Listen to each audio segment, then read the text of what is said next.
Hi everyone, welcome back to the channel. My name is Leanna, and today I want to share with you 5 things that I am doing to hopefully increase my sales in the next little while. My sales on Poshmark Canada, Poshmark US are really down. They've been down since like August and they haven't really been increasing.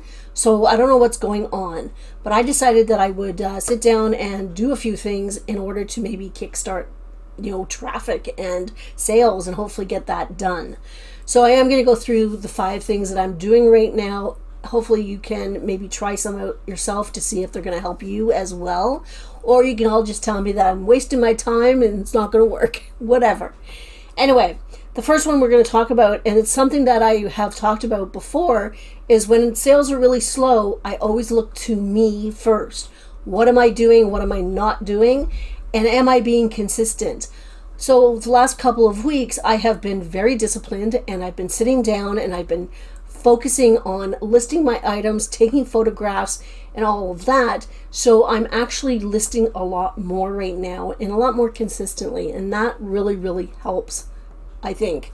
It also helps if you're listing the right items. So I am looking more at sell-through rates when I'm picking items up, not just going, oh yeah, that's cute, somebody will buy it.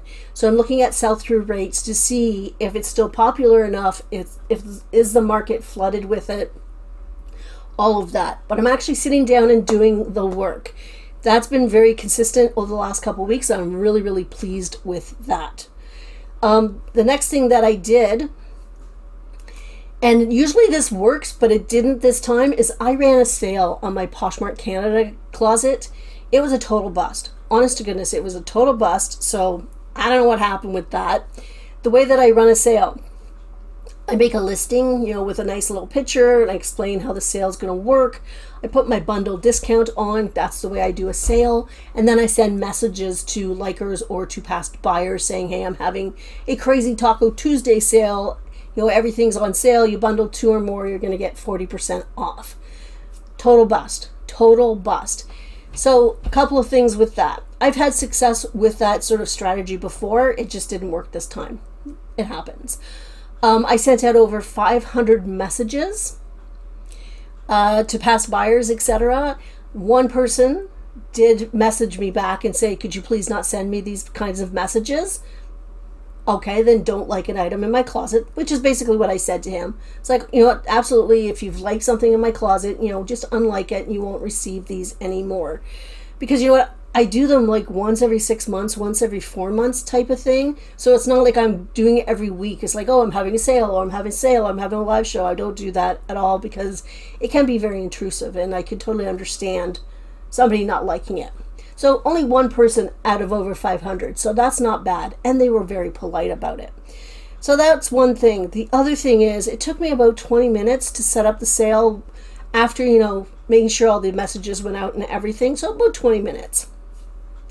The same day, Paul decided that he would put some of our eBay store on sale as well. It took him 2 minutes. And with eBay, you decide you're going to have a sale. That sale is visible on each and every listing. So you have a listing, you got it on sale, the regular price is crossed out, and the new price is the lower new price is there in bright red. I really wish Poshmark would make it easier. They make it so hard for us to actually do anything, and it's a lot more labor intensive, and I really don't like that.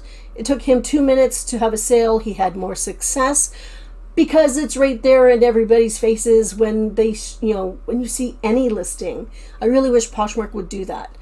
I don't think they will because it'll just make our lives easier and they don't like that. But anyway, the sale was a bust, but I have had success before, so I will try it again. I just make sure I don't send the message to that one person. So anyway, so yes, I had a sale. Sometimes that works. So, it's a good thing to try. I have to get my notes.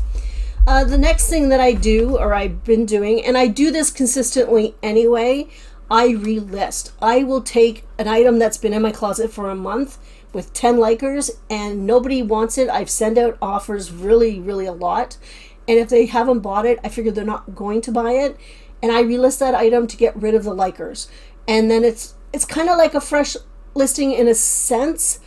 It's not a new listing because I do it well before the 60 days. the 60-day mark, if you want your item to actually be a new listing, I don't think a lot of shoppers filter their search by just in. Some may, I'm not saying they don't, but I don't think they do. I think for the most part, people just leave it the way it is. They type something in and they look for it. That's all it is. So for me, if I wanted something to be a brand new listing, then I would wait the 60 days. Where that's important is if you take part in closet clear out. I don't. Very, very seldom. Once in a while, I might lower 1 or 2 pieces, but that's it. And it's important because every time you lower the price, it stays with that item. So if you list before the 60 days, it's not a new listing, you still have to come down lower if you're going to participate in closet clear out. So I don't participate in closet clear out, so I just relist basically willy-nilly whenever I want to. And that seems to help it get rid of likers that are bogging it up, and it's like fresh eyes on it for some reason. Along with that, right now, and I'm going to show you examples, and this is the 4th thing that I'm doing, is I'm doing new photographs. Now you're thinking, oh my God, that's a lot of work. You got to get the thing out of inventory and you got to do this.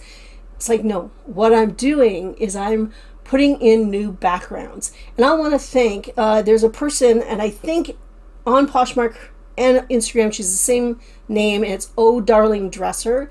She posted about this on Instagram, how she was using Photo Room to put new backgrounds into some of her photos. And I was like, oh, wow, that's kind of cool. So I'm going to show you, I think, this side, I'm going to show you the original picture, which is just a nice bright white background, which I do like. And then I switched it to this.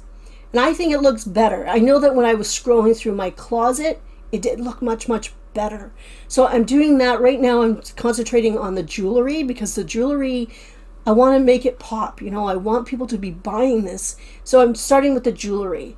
Eventually, I'll see how it goes, and I might start doing shoes next, or bags, or something like that, just to make it a little more stand-outable. That's not a word. I want my listings to stand out, and I think a lot of people are using white backgrounds, and I think this will help. Now, this background that I'm using here, it's only on the cover photo. Only on the cover photo. And we're going to see how it goes. I think it looks really good. I know that when I've been sort of changing them up, people have been sharing it.